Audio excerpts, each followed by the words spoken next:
After studying this module, you shall be able to know about the field of positive psychology, learn the origins of and developments in positive psychology, and understand the nature and scope of positive psychology.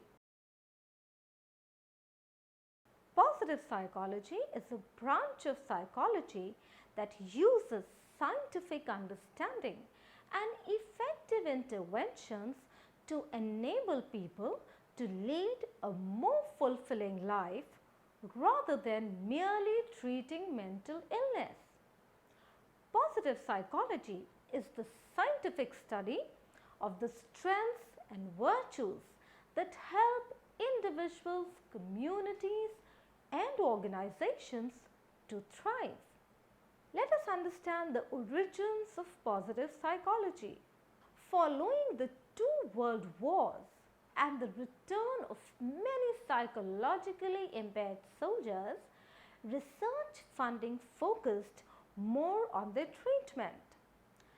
This funding for mental disorders has been immensely successful, as at least 14 disorders can now be cured or considerably relieved according to Seligman and Csikszentmihalyi. However, being fixated on pathology led psychology to become more of a victimology. Instead of viewing humans as proactive, creative, self-determined beings, psychologists viewed humans as passive individuals subjected to external forces. American psychology after World War II took as its main mission the assessment, understanding, and treatment of mental illness. Positive psychology aims to broaden the focus of clinical psychology beyond suffering and its direct alleviation. Positive psychology has many distinguished ancestors. Since at least the time of Socrates, Plato, and Aristotle, the good life has been the subject of inquiry. As the field of psychology took shape over the 18th and 19th centuries, the great psychological traditions, psychoanalysis, behaviorism, cognitive psychology, humanistic psychology, and existential psychology contributed to our current understanding of the positive aspects of human experience. Basically, there are four groups of individuals who focused on the good life before the discipline of positive psychology even existed. They are as follows. Greeks. Aristotle's greatest contribution is his work on morality, virtue, and what it means to live a good life. He concluded that the highest good for all humanity was indeed eudaimonia or happiness. His work argued that pleasure may arise from engaging with activities that are virtuous. Utilitarianism. Utilitarianism, created by Jeremy Bentham and carried on by John Stuart Mill, is a philosophy that argued that the right policy of the government is that which will cause the greatest good for the greatest number of people, also known as the greatest happiness principle or the principle of utility. Utilitarianism was the first field that attempted to measure happiness, creating a tool composed of 7 categories assessing the quantity of experienced happiness according to Pawlowski and Gupta. Though philosophers before had assumed that happiness was not measurable, utilitarianism argued and attempted to demonstrate that it was indeed possible.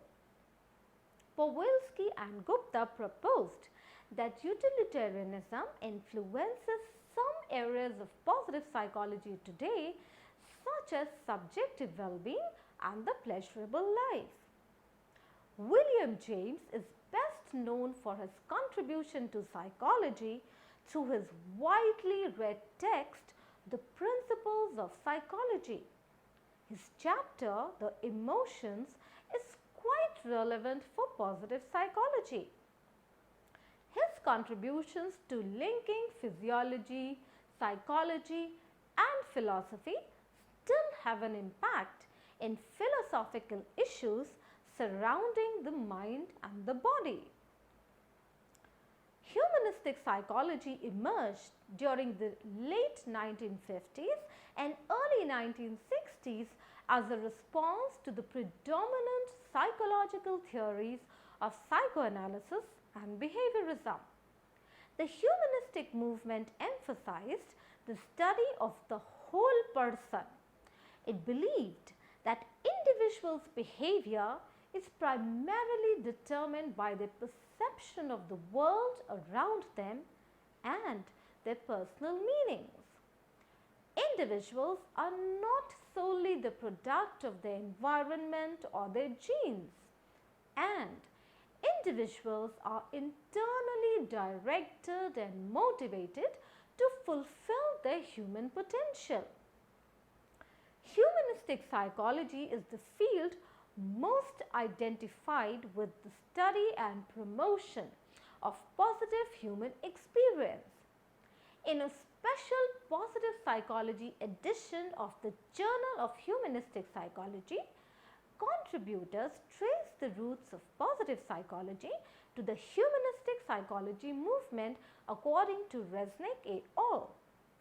Humanistic psychology, however, criticizes positive psychology for its short-sightedness and leaving out vital areas of research and methods of inquiry.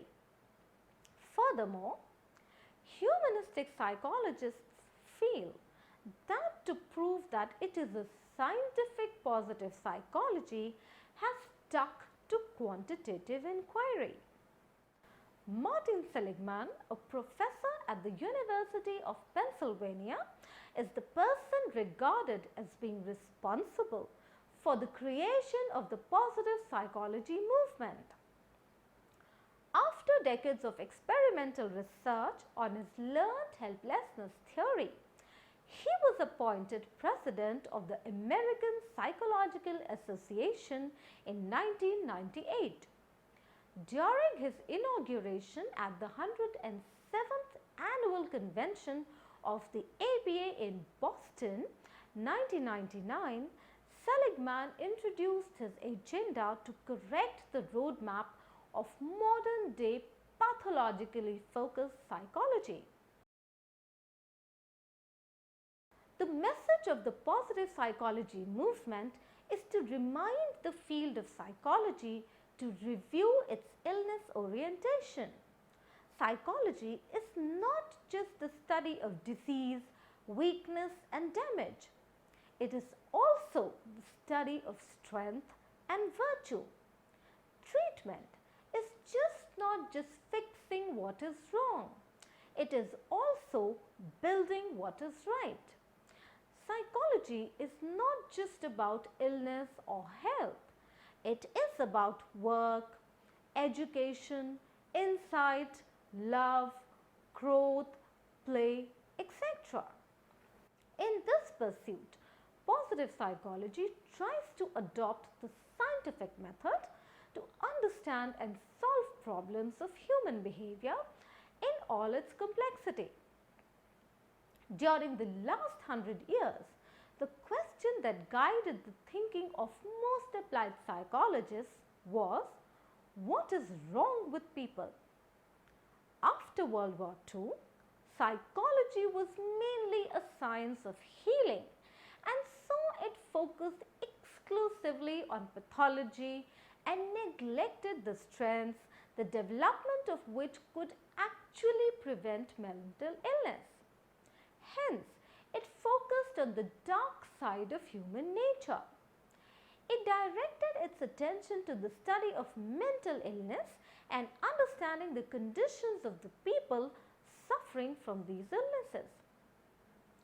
People were looked at as passive, controlled by external influences or inner conflicts. Before World War II, the main missions of psychology were curing mental illness, making the lives of people fulfilling, and identifying and nurturing talent. But over time, psychology mainly focused on the first aim and neglected the other two aims. However, in the 21st century, the main question is, what is right with people? This question addresses the main focus of positive psychology. It is now increasingly being understood that psychology is not just the study of weaknesses, it is also a study of virtues and strengths. In contrast to the medical model, which focuses on illness, positive psychology attempts to provide a balance by giving the brighter side of the picture also.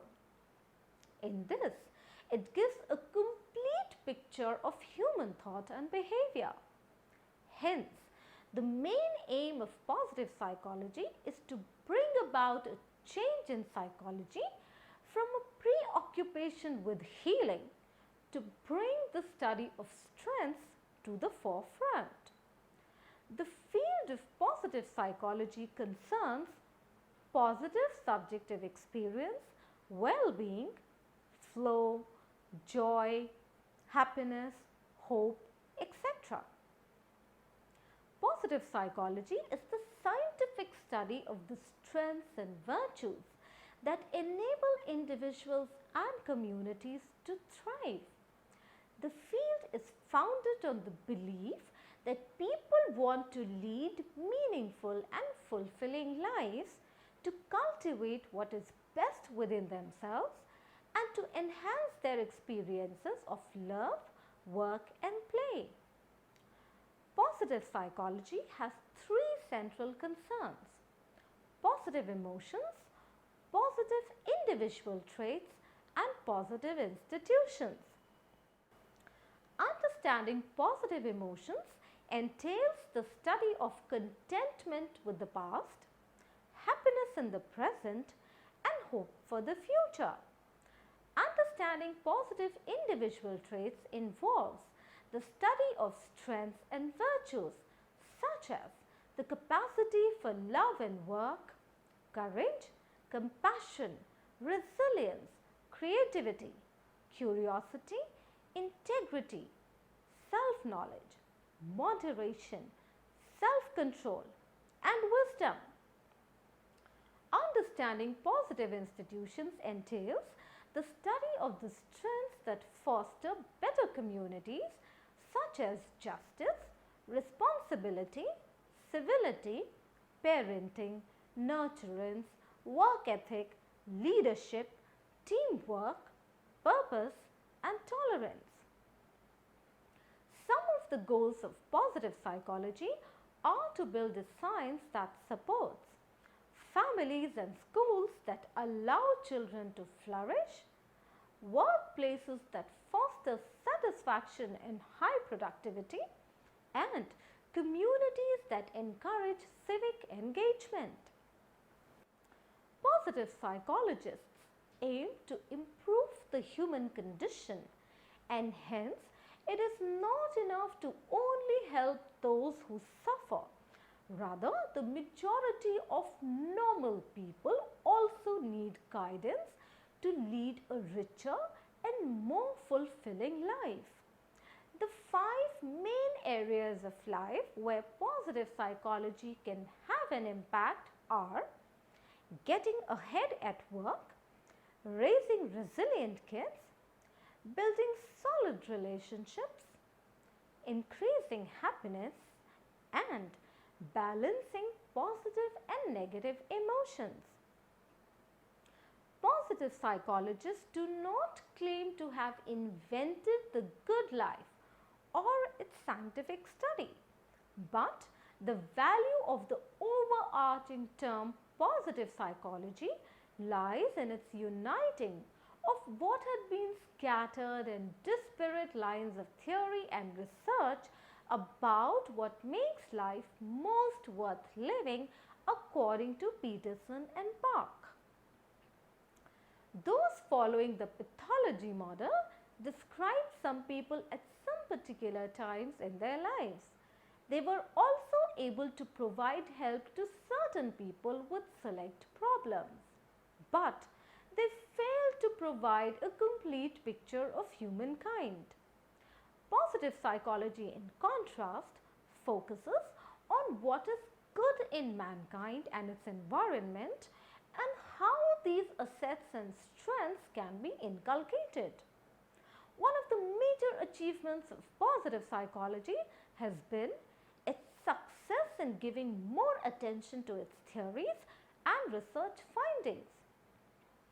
Martin Seligman has played a key role in developing interest in this area and giving the label positive psychology, a term earlier used by Maslow in 1954. Positive psychology as a science. Positive psychology has strived to ensure that it is seen as a science and not as pop psychology or pseudoscience. Webster's dictionary defines science as a system of knowledge covering the operation of general laws. In science, one utilizes the scientific method, which is defined as principles and procedures for the systematic pursuit of knowledge involving the recognition and formulation of a problem, the collection of data through observation and experiment, and the formulation and testing of hypotheses. In a primer in positive psychology, Christopher Peterson acknowledges the usefulness of tightly controlled experiments in psychology. However, he states that he uses a relaxed and inclusive conception of the scientific method, the use of evidence to evaluate theories. However, he argues that other sources such as case studies of exceptional individuals, interviews and surveys of the general population, and analysis of historical information should not be overlooked. Peterson further says that many of the findings of positive psychology appear to be common sense. For instance, positive thinking leads to a greater sense of well-being. Peterson mentions the book All I Really Need to Know I Learned in Kindergarten by Fulghum in 1986. He states that the findings of positive psychology are simple things that all children learn either in school or from their parents. However, many of the findings within positive psychology are contrary to common sense. For example, many people believe that to be happy, the two things required are physical attractiveness and great wealth. Research within positive psychology reveals that this is not true. Another surprising finding in positive psychology is that most people are happy. In science, the four main pillars are accuracy, objectivity, skepticism, and open-mindedness. Positive psychology attempts to follow these principles closely. Let us now understand the three levels of positive psychology. The science of positive psychology operates on three different levels: the subjective level, the individual level, and the group level. The subjective level involves the study of positive experiences such as joy, well-being, contentment, happiness, optimism, and flow. This level is more about feeling good rather than doing good actions. At the next level, the aim is to identify the constituents of the good life and the personal qualities that are necessary for being a good person. These include studying human strengths and virtues such as future-mindedness, capacity for love, courage, perseverance, forgiveness, originality, wisdom, interpersonal skills, and giftedness. Finally, at the community level, the emphasis is on civic virtues, social responsibilities, altruism, tolerance, work ethics, positive institutions, and other factors that contribute to the development of citizenship and communities. Let us now understand the scope of positive psychology.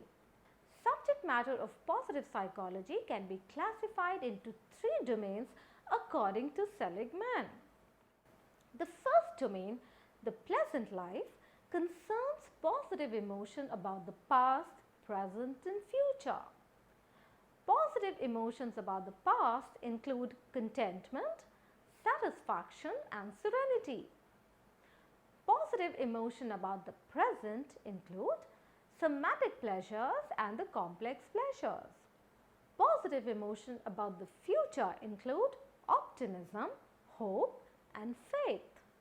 The pleasant life is a life that maximizes positive emotions and minimizes pain and negative emotion.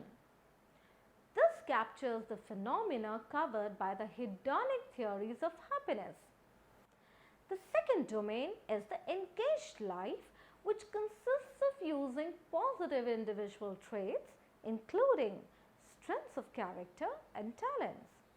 The third domain of positive psychology is the meaningful life, which entails belonging to and serving positive institutions.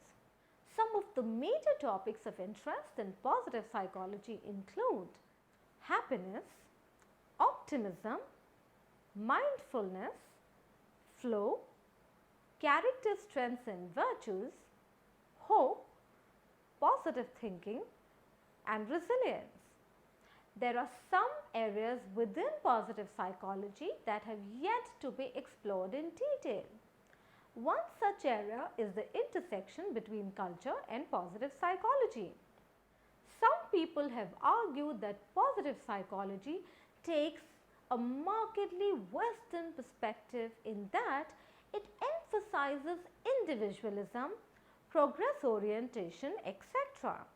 Other cultures may have different concepts of what leads to the good life and what increases happiness.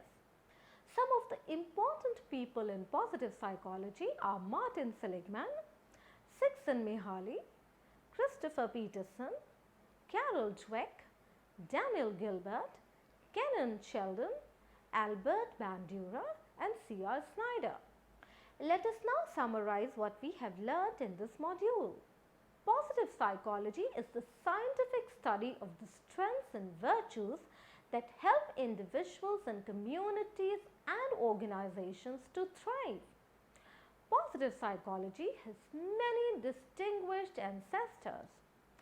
Since at least the time of Socrates, Plato and Aristotle, the good life has been the subject of inquiry. Humanistic psychology is the field most identified with the study and promotion of positive human experience. Martin Seligman, a professor at the University of Pennsylvania, is the person regarded as being responsible for the creation of the positive psychology movement. In contrast to the medical model, which focuses on illness, positive psychology attempts to provide a balance by giving the brighter side of the picture also. Psychology is not just the study of disease, weakness and damage. It also is the study of strength and virtue. Positive psychology has three central concerns: positive emotions, positive individual traits and positive institutions. Positive psychology strives to be science and uses the scientific method. The science of positive psychology operates on three different levels: the subjective level, the individual level and the group level. Subject matter of positive psychology can be classified into three domains: positive emotion, the engaged life and the meaningful life. Some of the major topics of interest in positive psychology include happiness, optimism, mindfulness, flow, character strengths and virtues, hope, positive thinking, resilience, etc. Some of the important people in positive psychology include Martin Seligman, Csikszentmihalyi, Christopher Peterson, Kenan Sheldon, Albert Bandura, C.R. Snyder, etc.